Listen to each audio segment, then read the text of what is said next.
اعوذ باللہ من الشیطان الرجیم بسم اللہ الرحمن الرحیم۔ السلام علیکم ڈیئر اسٹوڈنٹس، میں ہوں آپ کا اسلامیات ٹیچر اشفاق الرحمن۔ اسلامیات سلیبس میں ہم حصہ قرآن کریم پڑھ رہے ہیں جو کہ پہلا باب ہے ہماری سلیبس کا۔ اس میں ہم نے آیت نمبر 1 پڑھ لیا ہے۔ اب میں حاضر ہوں دوسرے لیکچر کے ساتھ آیت نمبر 2 جو کہ غرور اور تکبر کے عنوان سے معنون ہے۔ سورۃ النساء آیت نمبر 36 ہے۔ سب سے پہلے اس آیت کو پڑھتے ہیں، اس کے ترجمے کو دیکھ لیتے ہیں اور اس کے بعد دیکھتے ہیں کہ اس میں کیا کیا بیان کیا گیا ہے۔ وقال اللہ تبارک و تعالی فی القرآن المجید والفرقان الحمید، اعوذ باللہ من الشیطان الرجیم بسم اللہ الرحمن الرحیم، وَاعْبُدُوا اللَّهَ وَلَا تُشْرِكُوا بِهِ شَيْئًا وَبِالْوَالِدَيْنِ إِحْسَانًا وَبِذِي الْقُرْبَى وَالْيَتَامَى وَالْمَسَاكِينِ وَجَارِ ذِي الْقُرْبَى وَجَارِ الْجُنُبِ وَصَاحِبِ بِالْجَنبِ وَابْنِ السَّبِيلِ وَمَا مَلَكَتْ أَيْمَانُكُمْ إِنَّ اللَّهَ لَا يُحِبُّ مَنْ كَانَ مُخْتَالًا فَخُورًا۔ صدق اللہ العظیم۔ اس آیت کے ترجمے میں فرماتے ہیں کہ اور اللہ کی عبادت کرو اور اس کے ساتھ شریک نہ کرو کسی کو، اور اچھا سلوک کرو ماں باپ سے اور قرابت داروں سے اور یتیموں سے اور محتاجوں سے اور قرابت والے ہمسایوں سے اور اجنبی ہمسائے سے اور پاس بیٹھنے والے ہم مجلس سے اور مسافر سے اور جو تمہارے ملک ہوں یعنی کنیز غلام ہوں۔ بے شک اللہ اسے دوست نہیں رکھتا جو اترانے والا، بڑ مارنے والا ہو یعنی تکبر کرنے والا ہو۔ تو پیارے اسٹوڈنٹس، اس آیت میں اللہ تعالیٰ نے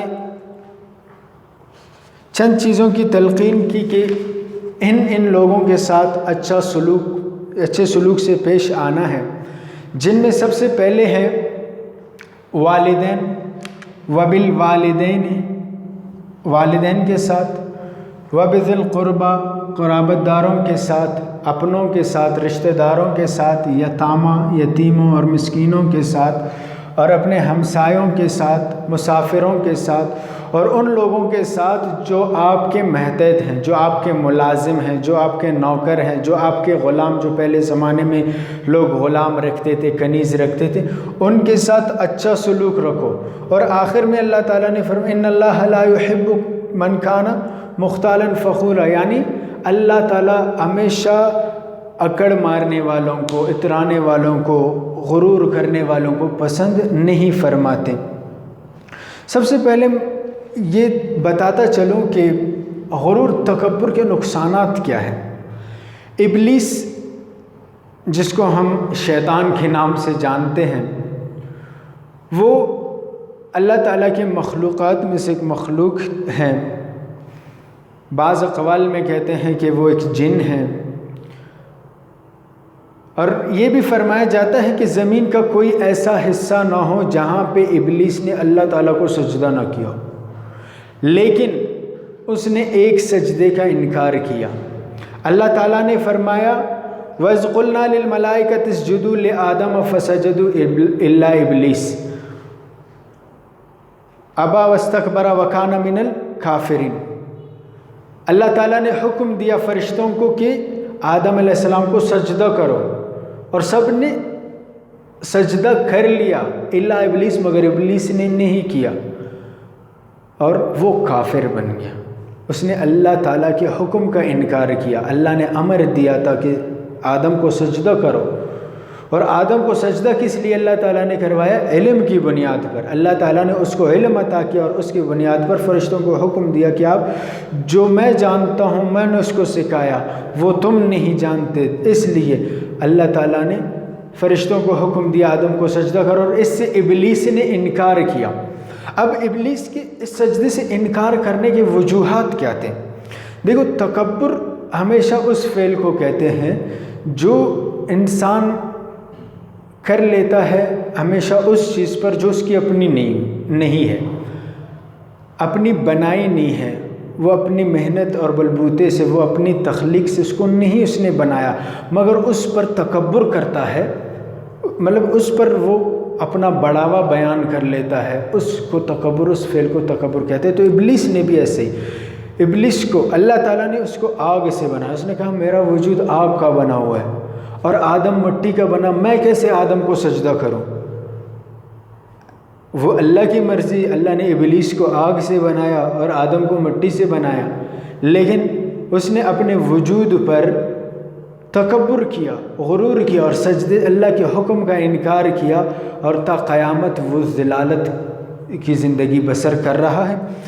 اس کے ساتھ یہ بھی آپ کو بتا دوں کہ تکبر کے اسباب کیا ہے، کسی انسان میں کن اسباب کے توسط سے تکبر پیدا ہوتی ہے۔ سب سے پہلا سبب ہے ہمارے پاس علم پہلا سبب ہے جس سے انسان کے اندر تکبر پیدا ہو جاتا ہے۔ علم یقیناً جاننے کو کہتے ہیں، اور اللہ تعالیٰ نے فرمایا انما یخشی اللہ من عبادہ العلماء، یقیناً اللہ سے وہ لوگ ڈرتے ہیں جو علم رکھتے ہیں، جو جانتے ہیں۔ لیکن وہ کون سی علم ہے جس کی وجہ سے یہ صفت انسان کے اندر آ جاتا ہے اور انسان کے سارے اعمال کو تباہ و برباد کر لیتا ہے؟ وہ علم جس کے حاصل کرنے کے بعد انسان کے دل میں یہ خیال آ جائے کہ جو لا علم انسان ہے وہ اس سے حقیر ہے، اس سے کمتر ہے، یہ علم باعث تکبر بن جاتی ہے اور اس علم سے کچھ حاصل نہیں ہوتا۔ یقیناً جو باعمل علم ہوتا ہے، جس پر عمل کیا جاتا ہے، اس علم کے حاصل کرنے کے بعد انسان اس پوری دنیا کو جان جاتا ہے، اللہ کی وجود کو تصور کر لیتا ہے، اللہ کی وجود کو سمجھ جاتا ہے اور اللہ سے ڈرنے لگتا ہے، اللہ تعالیٰ کے احکامات کو بجا لاتا ہے۔ نہ کہ اگر اس علم کی وجہ سے انسان کے دل میں یہ خیال آ جائے کہ میں بالاتر ہوں، دوسرے حقیر ہیں، دوسرے کمتر ہیں، دوسرے مجھ سے کم ہیں، میں سب سے اعلیٰ ہوں، تو وہ علم کسی کام کا نہیں۔ دوسرا سبب ہے تکبر کا، دوسرا سبب خاندان و نسب۔ یہ اس بیماری کا بہت بڑا سبب ہے، بہت بڑا باب ہے۔ غرور اور تکبر میں جو خاندان اور نسب کا ہے، وہ اگر ہم اپنے سوسائٹی کے حوالے سے دیکھا جائے، اپنے سوسائٹی میں، اپنے محلے میں، اپنے ملک میں، ایون کہ پوری دنیا کی سطح پر دیکھا جائے، اس عمل پر آج پوری انسانیت عمل پیرا ہے۔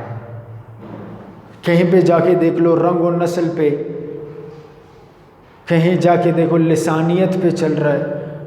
یہ فرقے بنے پڑے ہیں، کوئی مذہب کے اوپر کسی کو وہ کر رہا ہے، اپنے سے حقیر سمجھ رہے، کوئی کسی کو کس چیز پر۔ لیکن خاندان اور نسب کے حوالے سے لوگ کہتے ہیں میں فلاں خاندان، فلاں پیڑھی سے، فلاں ویسے پشت تعلق رکھتا ہوں، میرا خاندان تاریخی لحاظ سے ایسا اعلیٰ ہے، بالا ہے، میرا خاندان مالی اعتبار سے بہت بڑا ہے، میرا خاندان جنگجو ہے، میرا خاندان میں ایسے ایسے لوگ۔ اس وجہ سے وہ جو ہے نا، وہ انہی چیزوں کو سامنے رکھ کے خود کو بڑا سمجھتا ہے اور دوسرے لوگوں کو خود سے کمتر، حقیر سمجھتا ہے۔ یہ دوسرا سبب ہے جو باعث بنتا ہے تکبر کا۔ تیسرا سبب ہے زہد و عبادت، عبادت اور زہد۔ یہ تو ایک اچھا عمل ہے، عبادت کرنا، اللہ تعالیٰ کی جو ہے نا حمد و ثنا بیان کرنا، زاہد بننا، ایک اچھا انسان بننا۔ اس سے کیسے یہ عمل، یہ تکبر کا جو ہے نا عمل انسان کی زندگی میں آ جاتا ہے؟ وہ ایسے کہ انسان عبادت کرنے کے بعد اگر یہ تصور کر لے کہ میں 5 وقت کا نمازی ہوں، فلاں بندہ نماز نہیں پڑھتا، وہ مجھ سے حقیر ہے، مجھ سے کمتر ہے، یہ فیصلے اللہ تعالیٰ کر لیتا ہے۔ وہ تقویٰ کی بنیاد پر اللہ تعالیٰ فیصلہ کر لیتا ہے کہ کس کی عبادت کس درجے پر ہے۔ اب یہ انسان یہ فیصلہ نہ کرے کہ میں عبادت گزار، میں بہتر ہوں، وہ بندہ عبادت میں کمزوری پیش کرتا ہے، وہ بندہ مجھ سے بہت کم ہے۔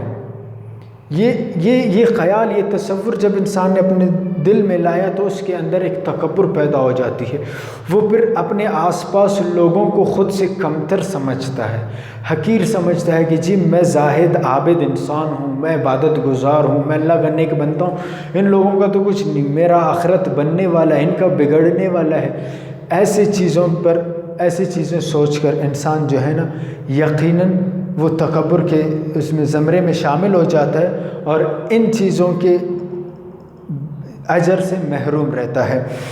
چوتھا سبب ہے خوبصورتی، حسن و جمال۔ یہ اس بیماری کا یہ بھی ایک اہم سبب ہے، یہ بھی زیادہ تر لوگوں میں پایا جاتا ہے۔ بالترتیب اگر دیکھا جائے مردوں میں بھی یہ چیز موجود ہے۔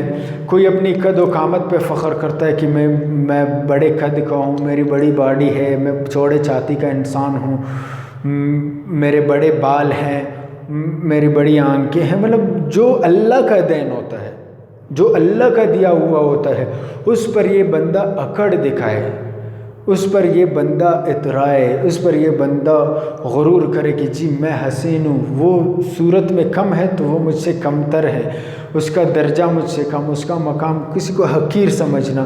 اور یہ حسن و جمال کی اس فعل میں زیادہ تر اگر دیکھا جائے تحقیقات کی بنیاد پر زیادہ تر عورتیں پائی جاتی ہیں۔ اس میں وہ اپنی جو ہے نا ملبوسات کے توسط سے، اپنے جو ہے نا جیولریز کے ایسے چیزوں کے اس سے وابستہ اپنے آپ کو اعلیٰ و بالا سمجھ کے دوسروں کو حقارت کی نظر سے دیکھتے ہیں، دوسروں کے کپڑوں پر، دوسروں کے لباس پہ، چلنے کے انداز پہ، ہاتھوں پہ، آنکھوں پہ، ناخنوں پہ، کان، ناک، مطلب جو اللہ کا دیا ہوا ہوتا ہے ان پر اعتراضات کر لیتے ہیں اور خود کو اعلیٰ و بالا سمجھتے ہیں، دوسروں کی جو ہے نا تنزنی کر لیتے ہیں۔